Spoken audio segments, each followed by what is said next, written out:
do is you cook the Velveeta mac and cheese. When the Velveeta mac and cheese is done, you're gonna set it aside.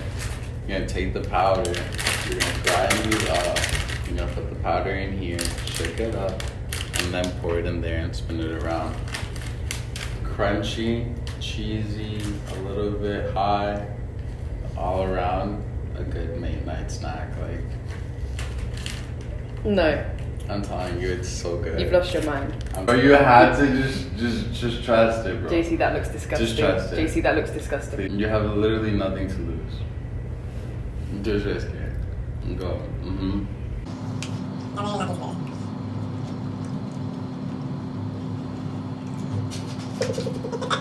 It's a prison meal.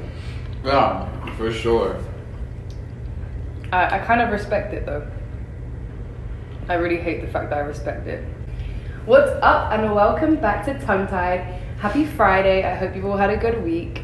Thank you as always for joining me again for episode number 3 with one of my best friends, JC, who is busy munching right now, so we'll come back when he's ready to introduce himself. Yeah.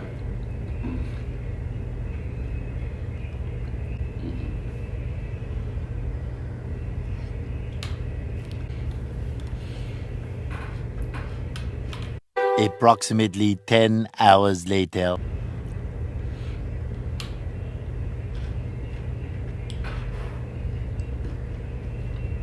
What do you guys eat in London for freaking Beans on toast? Beans on toast. Be so fucking for real right now. How? What's up, you guys? JC here. You know the moves. You know, College State baseball. You know, theoretically transferring.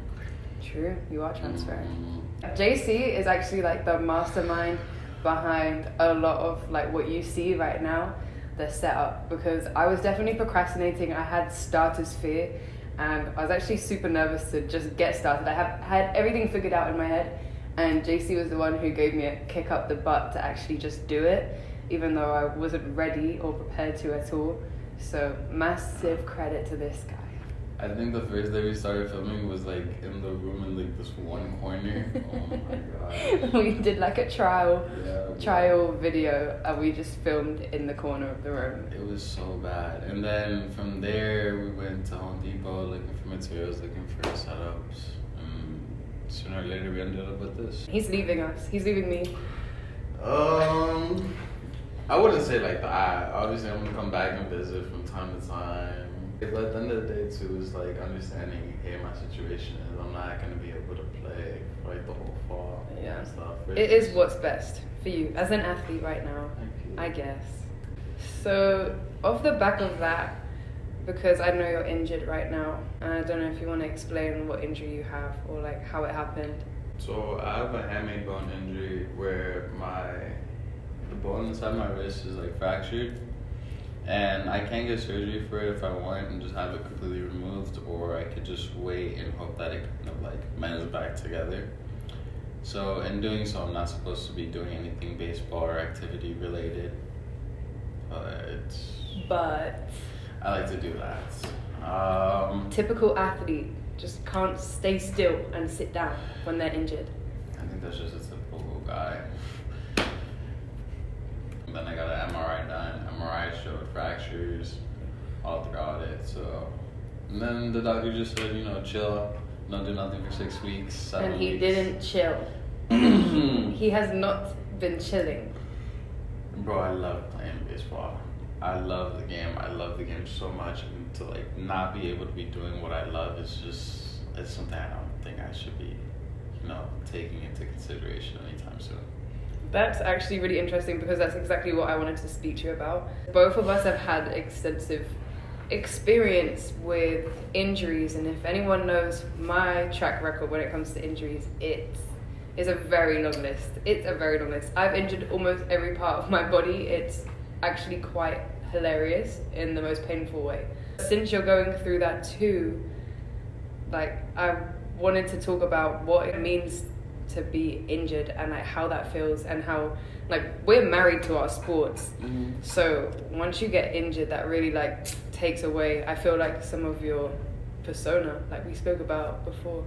Yeah, no, it really throws a wrench, like, in, like, your plans, you know, so, like, you just have to be, like, mentally aware of, like, hey, what I want to, like, accomplish while I'm injured, and, like, what am I willing to give up, and sometimes people aren't willing to give up certain things. Yeah, with me, I wasn't willing to give up practicing, and I still low-key am not willing to give it up, but, like, to the degree that, like, you not being able to play just puts more of a purpose into, like, everything you do, you know what I mean? So would you say you're looking at it from a more positive perspective now? Whereas before, I feel like... Oh, I was so mad. I fuck everybody. Like, everything was kind of shit. You know, because it's just not practicing, not being able to do nothing. And then, like, everyone keeps telling me, like, I had to, like, let it rest. Like, everything was just low-key kind of tight. So, like, initial reactions, like, I'm sure many athletes who are watching this now understand, like, when you realize you're injured, like, what did you feel? To be honest, I feel like I can keep going. Like, I'm like, no bullshit, like, as soon as I was injured, I was at such, like, a peak in my game where I was like, nah, nothing can stop me. A fucking injury, like, I'm gonna still go out there and still go out there and do my thing and, like, push through it because, like, yo, there's so many more, like, things that, like, you know, you could do. Yeah. I just didn't feel like me being injured should be like me not being able to play or whatever. Like, I could still, you know, push myself. Even though you had a fractured wrist? Even though I had a fractured wrist, exactly. Okay. Yeah. Mm-hmm.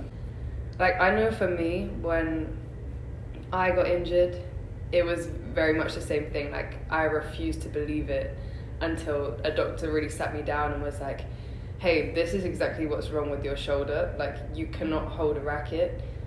And even still, it was the detachment phase of like, okay, I'm really going to be injured for a while. That was really hard mentally for me. Because like you said, it changed all of my plans. Everything that I thought I was going to achieve that semester, athletics-wise, it like fell apart within a 30-second conversation with a doctor. And yeah, mentally broke me, honestly. It really be hard, bro. It really be hard. And then it became harder to the point where it was like, okay, me not being able to practice, me not having that drive started to like flip over to like schools and academics. And then it was like me not having that drive, me not feeling like, you know, it's not that serious. It took me like a little bit to kind of like lock in and say like, hey, like, if I'm gonna be doing anything, I have to take care of the things that I can take care of first. And like my whole big thing over the summer before I got here was kind of like my mentality. And like how like consistent, how much drive I got, and like how much I wanted it. And since I'm not playing baseball or practicing right now, I can't like engage with that same drive per se, but that same drive can be kept by doing other things. Like, it sounds like crazy, but like but like if I keep that same drive to like completing assignments and things like that, like as much as I hate to say it, like, it's gonna still like let me keep that same confidence, you know what I mean? Like, if I have that confidence in myself being like, yo, like, I'm gonna have straight A's by the end of this semester, I'm gonna carry that same confidence back onto the field when I'm there. Yeah, because it is the passion for it, I think. It's like not wanting to lose that, you know what I mean? I feel like that was also like a really big thing where I just didn't want to give up that passion as to why my summer was so good. And then like have the wrist injury, you know. Because you were on a roll. You're on a roll. And I want to keep it going, you know what I mean? Yeah. So I have the injury kind of be like, hey, putting like a little yellow tape saying like you can't do it. It was more like I want to just go underneath and do my own thing. Yeah. How are you feeling about it now in terms of recovery? Now I'm just kind of like letting it recover. I'm still looking for schools. Still practicing. And I'm practicing lightly. I'm not hitting anymore, at least. Oh, you're not? No. Okay. I'm only fielding. And I try my best to field with either my wrist taped or like very cautiously field. Do you think you ever have like down days? Because I know with injuries, for me, it's like some days I'll wake up and I'll be like, yeah, you know what, super motivated, like I'm going to overcome this injury, I'm going to do everything 100% to the best of my ability today, and I'd feel really positive. And then I could literally wake up the next day and be like, I hate this injury, like I can't believe I'm going through this, why does this happen to me, you know? Or I'll go and watch a practice and I'm like, I wish that could be me. Like, it really fluctuates. I don't really have down days. Like, I have more like long nights, you know, in the sense of like, instead of being down throughout the day, like at night I can't go to bed. At night is where I spend most of my time thinking, because it's most of the time that I have by myself. Right. And you know, and I just sit there thinking about like all the things I've done and like what I'm trying to accomplish, and like how like I can accomplish certain things because of my injury or because of how I'm performing or because of whatever. And that's what keeps me up, you know. And then I go out throughout my day like, hey, let me get work done, let me go think. Like I will consistently put myself in like a work ethic, or like just me going on go mode. You know, that's all I'm used to be able to be successful. Yeah, I get that. So then the times where I'm sleeping is like the only time where like I've kind of given myself up to like being able to be, you know, relaxed. So you think because of like this injury and stuff, you've had like rougher nights? Oh, for sure. Just more nights that like I just spend up thinking about like what's gonna be my next step. Yeah. You know, a lot of like just having to dig deep and figure out like what's my future gonna be like now, or what would I have to do differently to get back to where I was, or how to get better than where I once was. Yeah.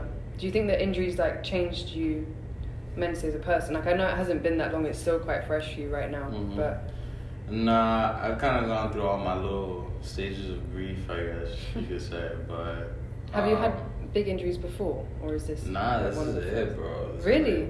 Wow. Yeah.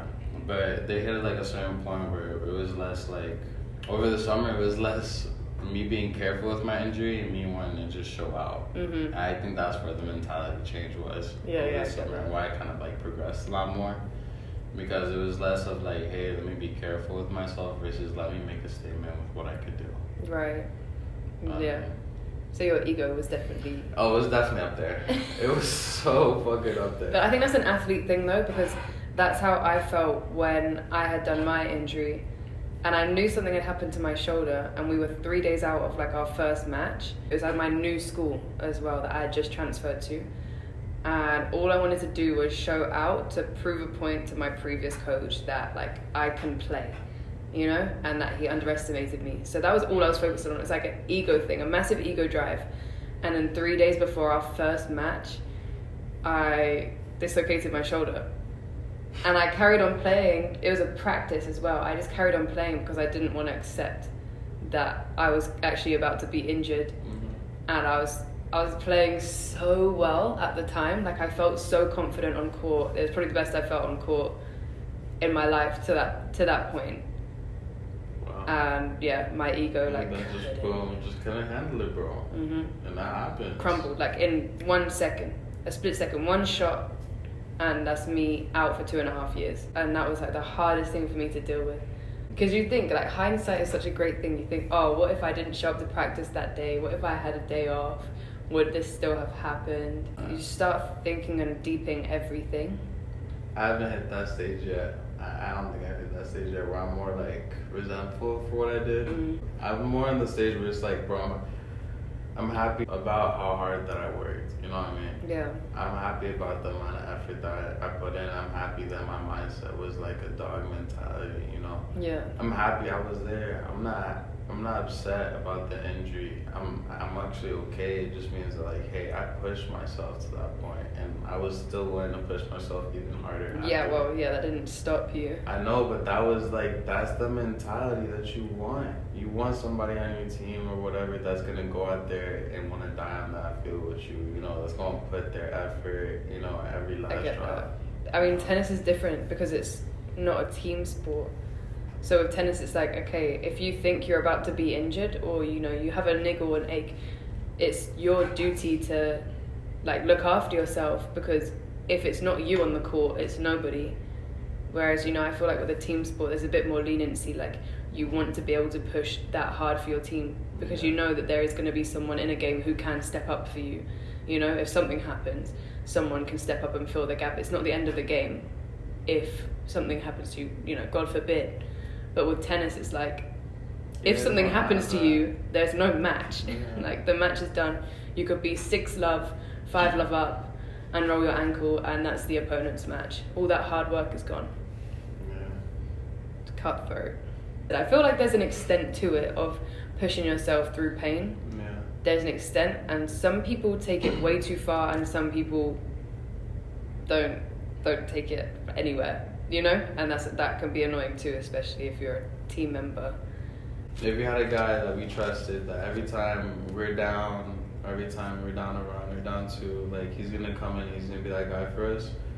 If, like, the player, like, the thing right before that, he, like, injured himself or whatever, like, oh, I pulled my hamstring or whatever, now it's his decision whether or not he's gonna be like, hey, coach, put me back in a hit, you know? That's true. Or he could be like, nah, like, that's it for me, like, I'm just gonna, like, sit this one out. So as a teammate, if the guy is like, okay, do you know what, I'm just gonna sit this one out, are you looking at him differently at that point in time? It's because we understand. Everybody understands that, like, hey, you know, like, that shit sucks. And then if you're gonna be one of those guys that come back and like, you know what, I'm gonna put myself on the line for my team's, like, success, like, you respect that as well. And then if they manage to do something, that's even better, because not only did they do that, they showed back to the team that they were willing to put themselves on the line to do something great.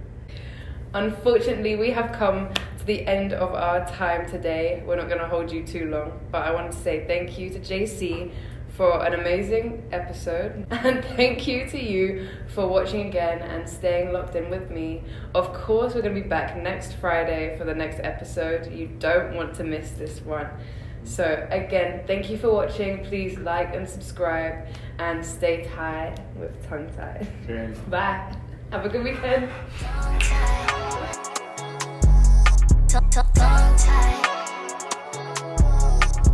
Tongue tied.